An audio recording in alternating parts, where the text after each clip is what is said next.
લક્ષ્ય ન્યૂઝ, એક નજર, એક લક્ષ્ય.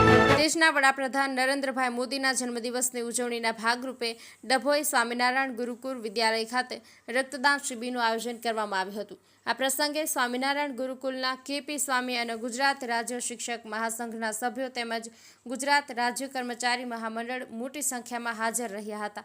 સમગ્ર ગુજરાત રાજ્યમાં 330થી વધુ સેન્ટર નમો કે નામ રક્તદાન અંતર્ગત રક્તદાન આયોજન કરી 1 લાખ યુનિટ રક્ત એકત્ર કરવાના સંકલ્પ સાથે કાર્યક્રમો યોજાઈ રહ્યા છે, જેમાં ડભોઈ અને શિનોર તાલુકાનું કર્મચારી મહામંડળ અને શિક્ષક મહાસંઘનો કાર્યક્રમ ડભોઈ ખાતે યોજાયો હતો.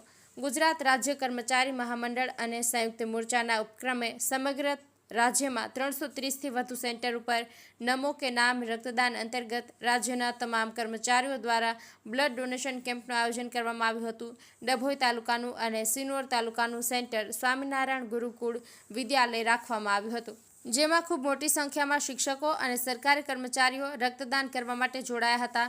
આ રક્તદાન કેમ્પમાં ભાવનગર ગુરુકુળના સ્વામી શ્રી કેપી સ્વામીએ મુલાકાત લઈ તમામ કર્મચારીઓને શુભેચ્છાઓ પાઠવી હતી. આ કાર્યક્રમમાં રાજ્ય સંઘના મહામંત્રી જયમીન પટેલ, આચાર્ય સંઘના પ્રમુખ અશ્વિનસિંહ ગોહિલ, મહામંત્રી ચેતન પટેલ, તાલુકા સંઘના ઉપપ્રમુખ અમિત પરમાર, મંત્રી સર્વોદય પાટીદાર સહિત ખૂબ મોટી સંખ્યામાં શિક્ષકો ઉપસ્થિત રહ્યા હતા.